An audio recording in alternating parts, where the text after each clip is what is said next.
we realized we had to have a scan of the whole area to try to kind of get a 3D idea of the scale. It's exciting, man. Keep going, keep going. It's so crazy. It's so crazy. And when we received the results of the scan, I was absolutely blown away because it turned out that these large walls, these megalithic walls, were concentric circular walls. No way. Hi, everybody. Welcome to my channel. My name is Giacomo Longato. I'm a Peruvian American independent author and researcher living in California. And this time, for my podcast, Explorers of the New Millennium, I have the honor to introduce you to Michael Donnellan. Michael Donnellan is an American expat living in Spain.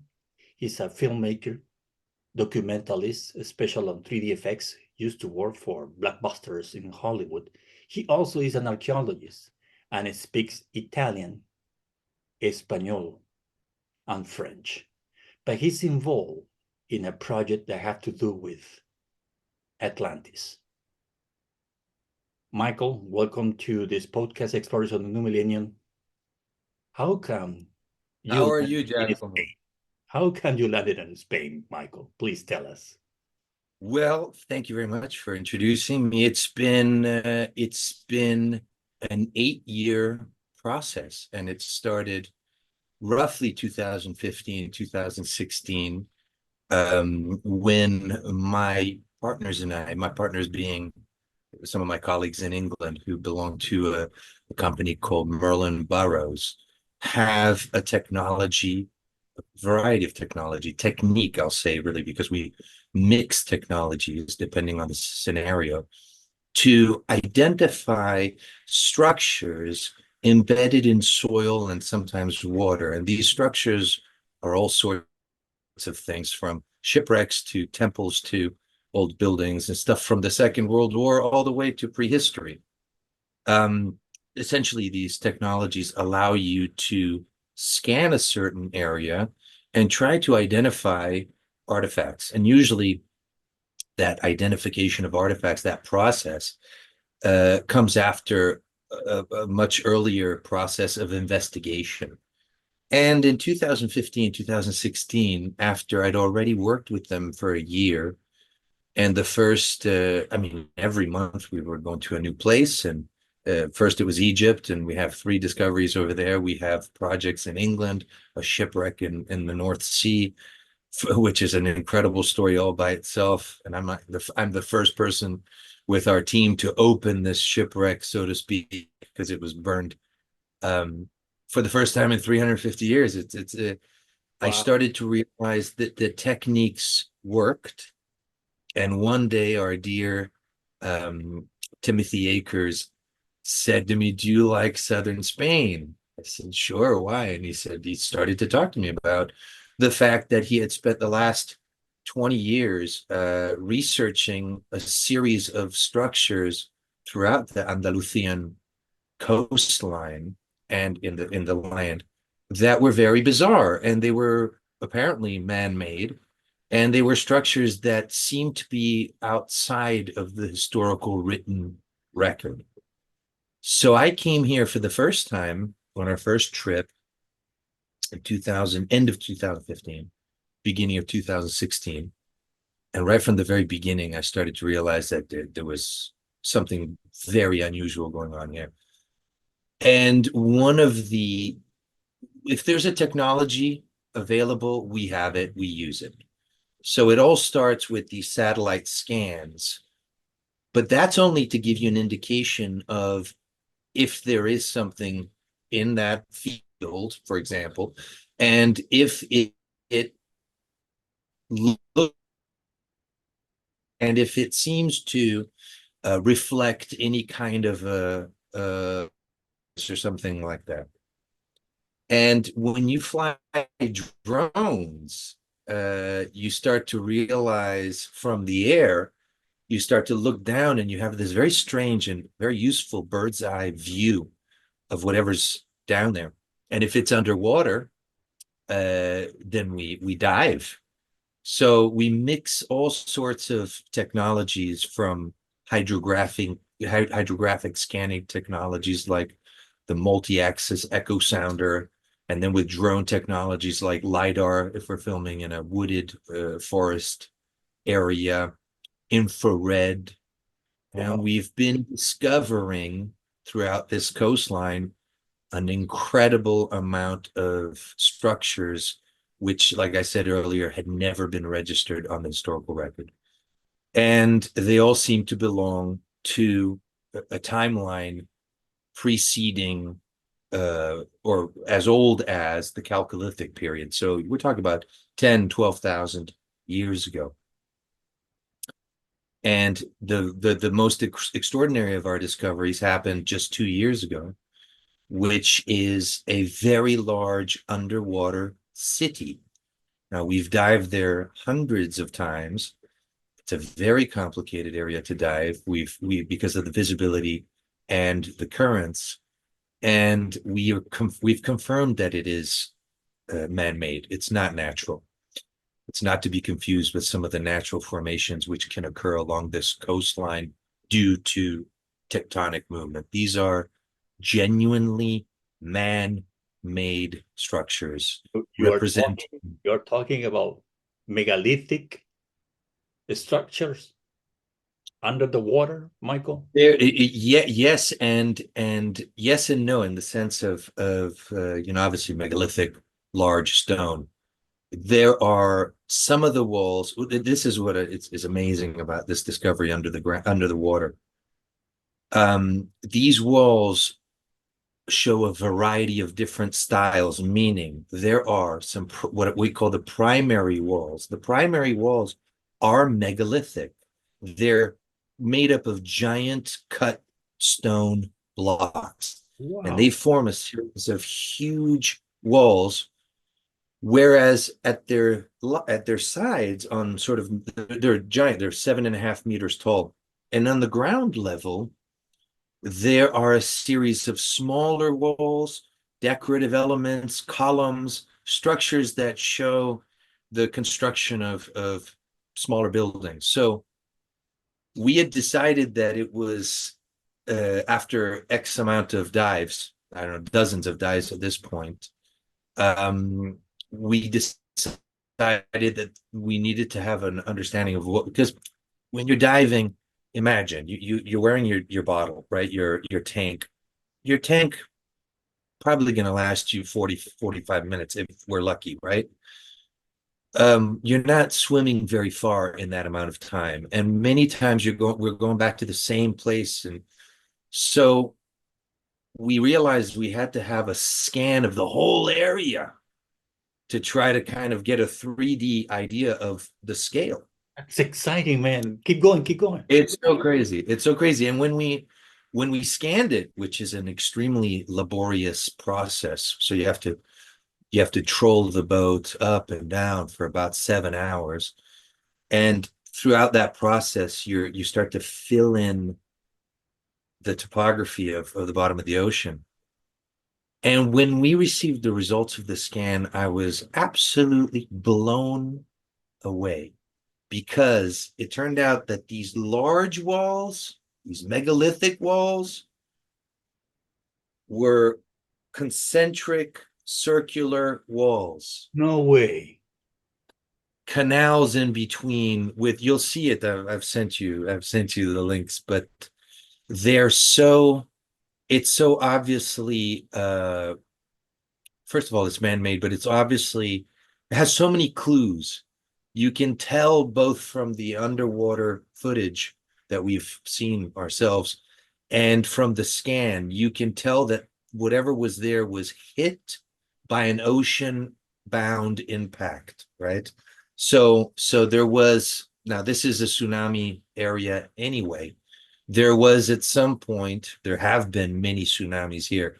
The last one, this is what's curious, the last big tsunami here was in 1755.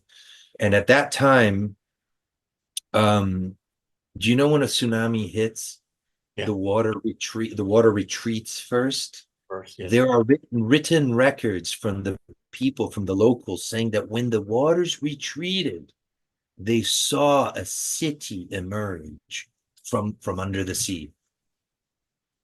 And so that's what we found. And every time we've been going back now, we've been going to a like a new spot on always on the scan, but we'll start off at it because it's a very large area. It's 2 kilometers in diameter.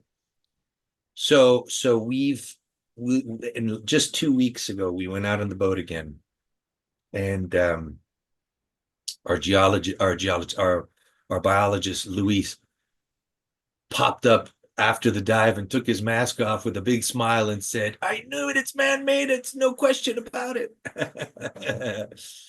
So that's what we've been doing. So also have to do with the with Plato description of Atlantis, of these So this is semicircular areas, and is there a distance between each other? Have you equidistant. taken out that with the scanners, submarine We, scanners? Please tell us. we have the distance between both of the canals that we have measured is exactly 92 meters. Now, Plato, we go back to Plato. It's an incredible story because he writes all of this in a very small amount of pages. About 50 pages. He writes these two dialogues, which are the Timaeus and the Critias, and in those dialogues, he tells this crazy story about this civilization that used to once exist that controlled the whole Mediterranean. And they went, everybody knows the story. They went back 9,000 years before the Greeks. So that would make it around 11,600, 400 years ago, something like that. And he tells you that they controlled most of the Mediterranean. And he tells you that their headquarters, so to speak, their capital city, would be found outside. And this is a Greek person writing this. So he's writing this out of the perspective of a Greek 2,400 years ago, roughly. You would have had to sail from the Mediterranean out towards into the Atlantic through the Pillars of Heracles in the region that the Greeks called Cadiz. Cadiz, Gadirus. This whole area is called Cadiz till this day. It's the oldest city in Western Europe. That's a very strange. There's too many coincidences, and he's so specific about it.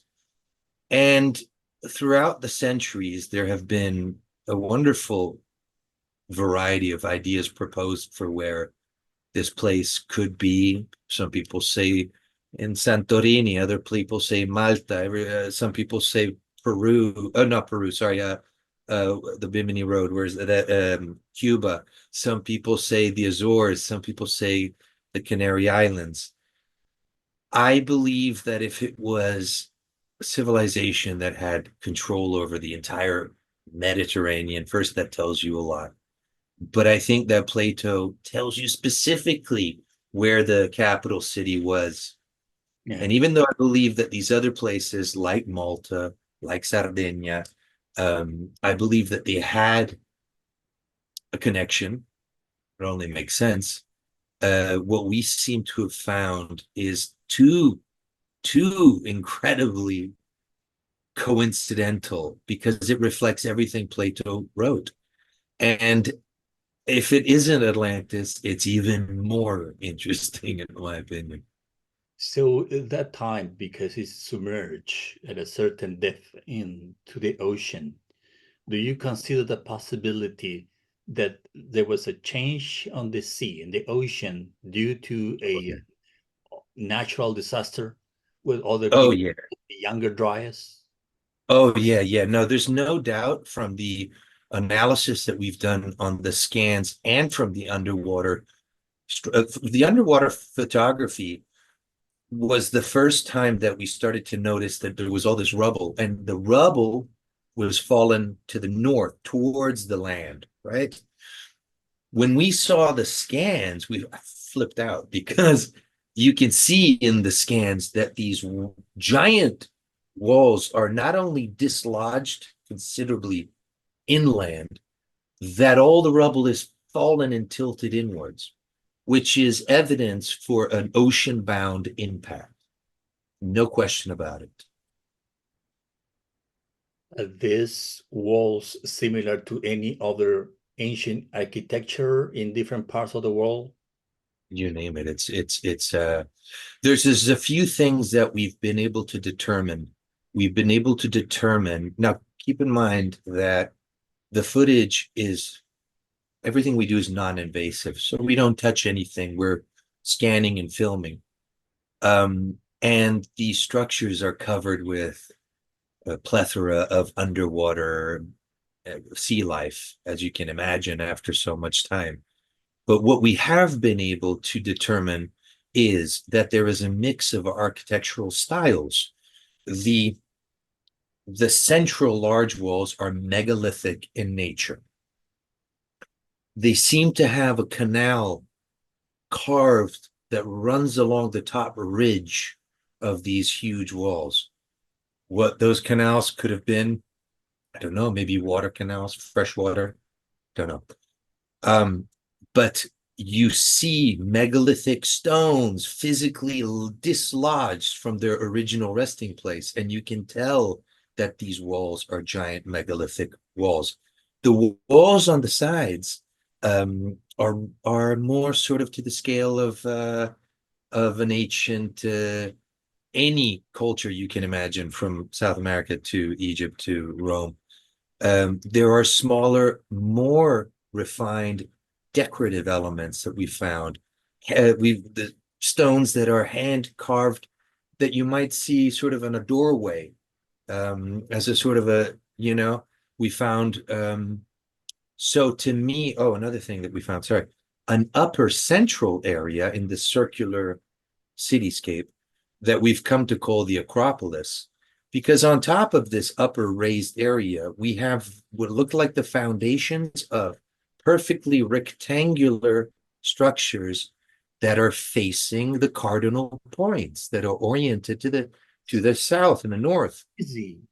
Which means that whoever built this had an advanced engineering capacity, obviously an advanced understanding of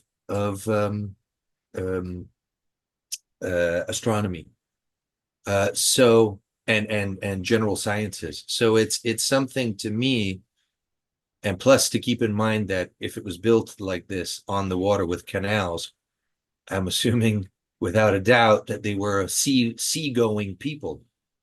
Right. So they obviously had navigation at a grand scale.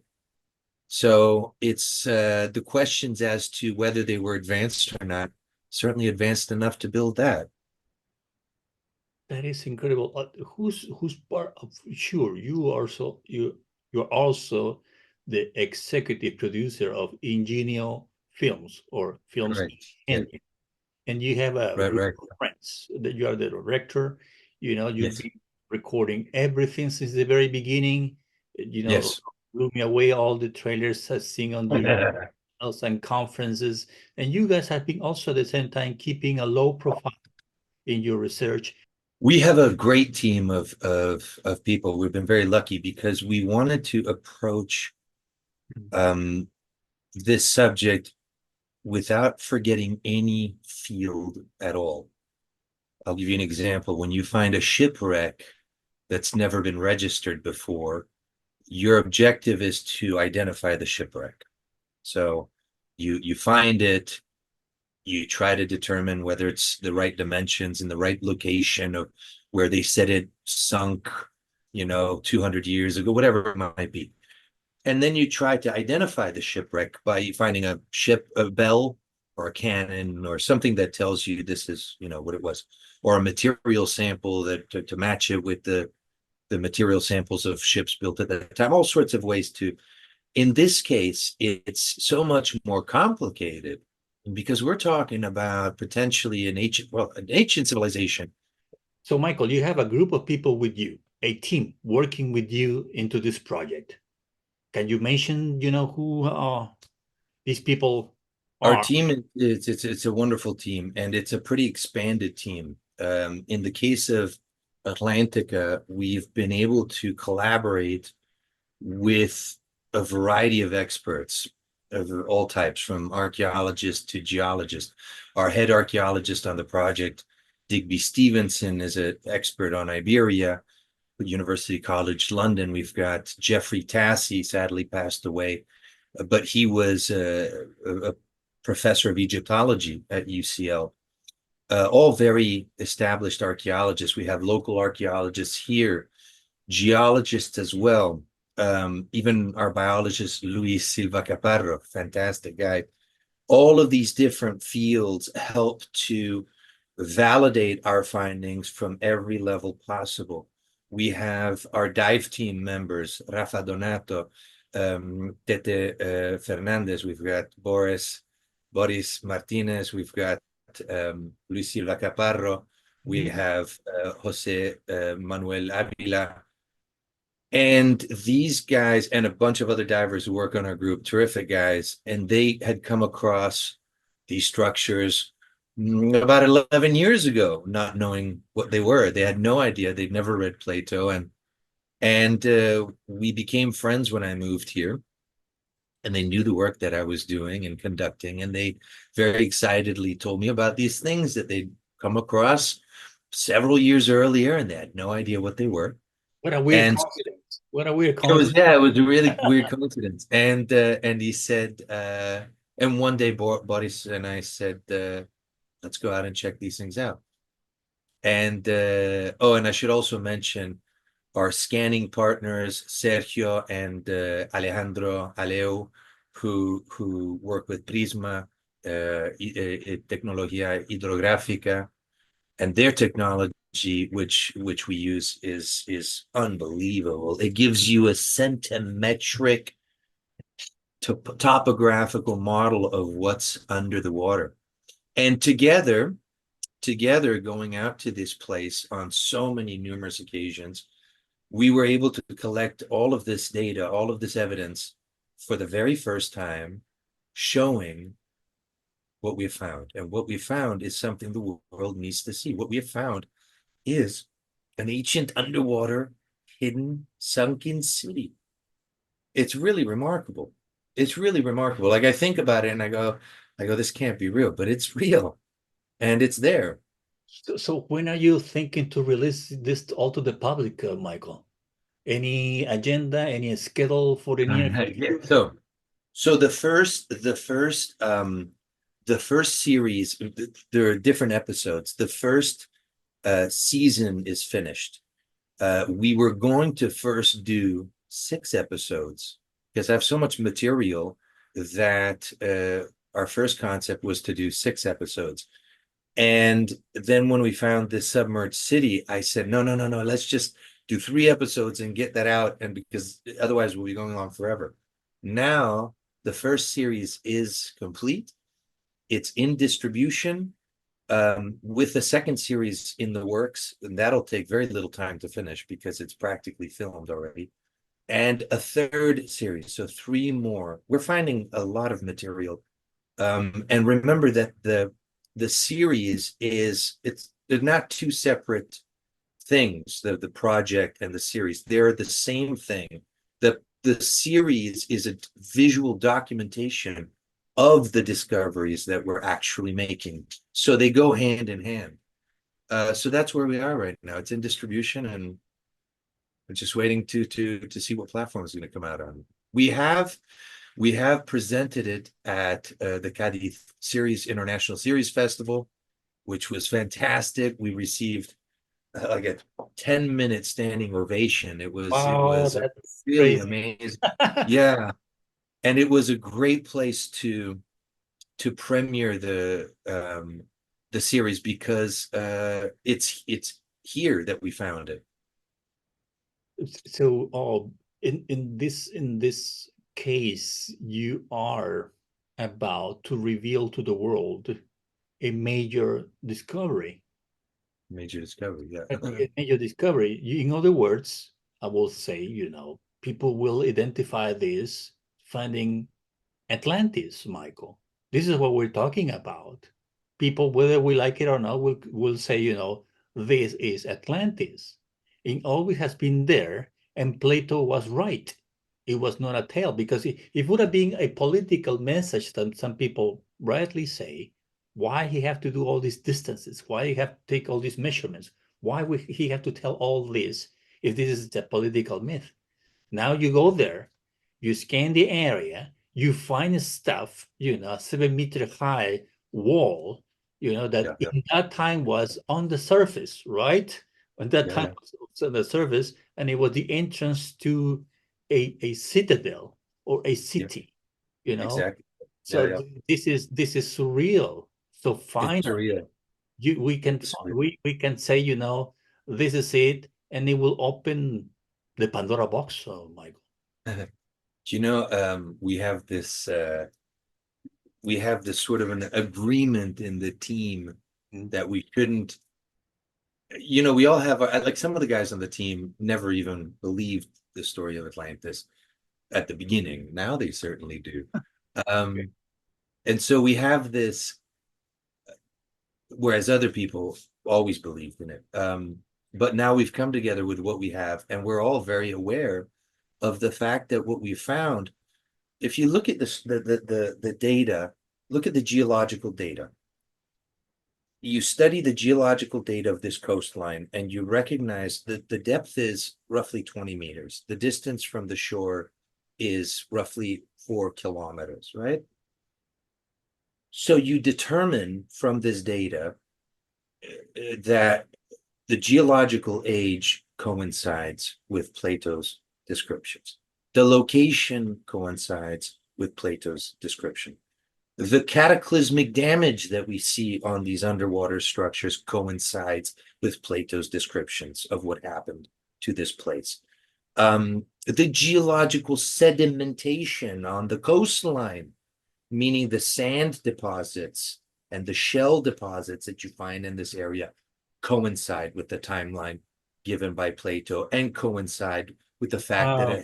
a heavy inundation, a heavy water surge destroyed the area and deposited chaotically, right? So chaotically deposited sand and rubble. So we know from all of these different scientific approaches that what we've found, and that it's man-made, here's what we've been trained to say to ourselves. If it isn't Atlantis, it's even more interesting. What do I think? I got it clear. I got no doubt about what it is. It belongs to the same timeline. It looks like it is. You know what the old saying is? If it smells like shit and it tastes like shit, it probably is shit. You know? So if it tastes like chocolate and it looks like chocolate, it probably is chocolate, you know? And this thing is been it's incredible. It really is incredible. It's an incredible discovery. It's an incredible discovery, and it's definitely been everything I've been focusing on for the last 8 years, without a doubt, no doubt about it. I feel like sometimes overwhelmed in a good sense, because I'm talking to someone who's been with the boots on the ground. Yeah, That's the way you have to go. You have to go to the place. You have to yeah, die. You have to take your equipment. You have to wait for the moment you have, the special atmospheric conditions to do that, because it takes time to scan, with a boat correct. back and forth, and the diving only 45 minutes, luckily an hour to get, the results that you want. And Yeah, it yeah, takes so many years, but finally you are telling us, to the world, that this is it. This is yeah. practically the gates of Atlantis. It's uh it's a project that has I think it has value. I mean, that's the wrong word. The value is not even the word. It's such a, everybody's been looking for this for the longest time, you Yeah. know. And we have this terrible tragedy as a species, and which is that we, after after such a long time, everything falls into myth and legend. Sorry, I got my cat in my lap and he's meowing if you hear him then. And nature has a way of recycling itself. And so that's why throughout history, throughout all of these ancient civilizations that have been found, the only thing that remains are the big, big, big, big, big stones. Yes. Everything else, all of the fine details. Look at what, like the herramienta. How do you say that in English? Cool. The tools. The tools are the first thing that people recycle. Right. Yes. You find a nice looking bit of metal on the ground that doesn't look too valuable. You're gonna burn it up and turn it into something else. Look how many, imagine how many original Ford Mustangs they made back in the 60s. How many do you see today? Not that many, because they either got trashed or they got, and it's the same thing for fine tools. Fine tools disappear. They're the first to disappear. And the second that something or oxidation starts to attack a piece of metal, that piece of metal in a short time is going to be gone. Right. Right. So we have this strange paradigm as a species that we like, certain people have used some good terminology, like Graham Hancock says, we're a species with amnesia. And I think I'm going to expand on that a little bit. In reality, it's the question that um, nature itself swallows up the pieces of evidence that we need to be able to say for sure there was something here before. But what we're finding is that something. What we're finding is that old. So that's what's incredible here.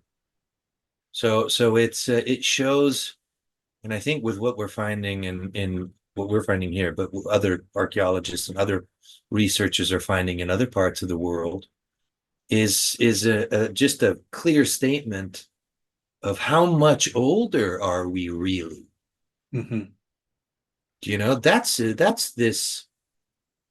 this whole idea that we've just been kind of hanging out for 6,000 years and building civilizations, but before that we weren't. I don't think that's rubbish, you know? Yeah. Yeah. I mean, everything points into that because there are certain anomalies. At the present, no one can decipher the Great Pyramid. No. The present, nobody can tell you how come they were able to have these Yeah, fine cuts into yeah, granite, diorite, and other hard stones in Egypt, in Mexico, and in the Andes, and how yeah, these similarities of megalithic architecture found yeah, in different parts of the world at the same time. absolutely. There has been No, the something, Michael, and yeah, one of the clues is like you found a 7 meter high wall, and right. how wide it is, the width. The width in it. It's about I'll say they because there's more than one of these walls. They're about 2 meters in diameter. But here's the thing to keep in mind. There's a bunch of sediment. These walls are in terms of like the foundation, the ground level Mhm. is all sand and rubble. So the question is, what's the real depth? In other words, how many more meters of sediment are on top? 5, 8, 12? Substantial. So how tall are these walls really? In other words, how deep was the original depth when the city was alive? And that is proof of an even older timeline for what we're finding. It's really is something magnificent. It's I've shared a little bit of material with you, but when you actually see the series, you can't deny it. It's there. And I think even the staunchest critic or disbeliever, I'm not trying to convince anybody. I'm just showing the world what we found. But Good enough. even the, you know, even the staunchest critic is gonna see this and say, "What the hell is this?" Yeah. You know, it's very curious. It's just really it's It's certainly the most amazing. We have a bunch of other projects which we're doing Mm. uh from with Merlin Burroughs, and they're all wonderful and they're all exciting. But this one is without a doubt the most important. So, Michael, I think that we have to wait for the release of this documentary, and Yeah, yeah, yeah. it's gonna be next year. Do you have any idea when? I don't have an exact timeline. We are entering some more film festivals this year, Okay, so that'll be interesting. But I have a general sense that it could be any moment, really. Be any moment. It's in distribution right now. It's a funny thing. I think that um it's a subject that's been covered more than any other subject. I see. And I think that when many people they hear something on Atlantis, they either put it to the side because, oh, here's yet another thing on Atlantis, right? But once you see every time that somebody has watched what we've found through the series, they're astonished. So it's just that moment where we're in that transition, being in distribution, waiting to know. We've had a lot of interest from different networks. Let's see where it ends up. Obviously, I want it to be the most viewed network possible. That's obviously what we want because the end goal is to have the biggest audience possible. Right. So, which channel that can be on, I will let you know. My dear friends, this is a special interview for the podcast Explorers of the New Millennium. And there are people like Michael Donnellan and his group of friends that they've been keeping a low profile into this research. He didn't convince me to do this. I have seen certain evidence that made me wonder and made me think that this is 100% legit and real. That's why I interviewed him for Explorers of the New Millennium, because there is going to be something to be known by the public in the near time, within time. And all of us, we're going to witness this. So, Michael, what are your final Sure. words for the people that are watching this? Giacomo, it's always a pleasure talking to you. You're always a gentleman and a scholar and a source of knowledge, and we've had great conversations together. I always enjoy our chats, and I want you to watch the series, so you'll see it. And thank you for the audience. I always receive such wonderful feedback. I can tell that the public wants to know these things. I can tell that our work is important. I can tell that it's going to have an impact, and I think the most exciting thing for me is that part of it. So I thank you, Giacomo, and thank you for having me here today. My dear friends, all the information about Michael Donnellan is going to be in the description of this video, website, Facebook, and Instagram, so you can contact him as well. And think for yourself. I don't want to convince anybody. Till next time, goodbye.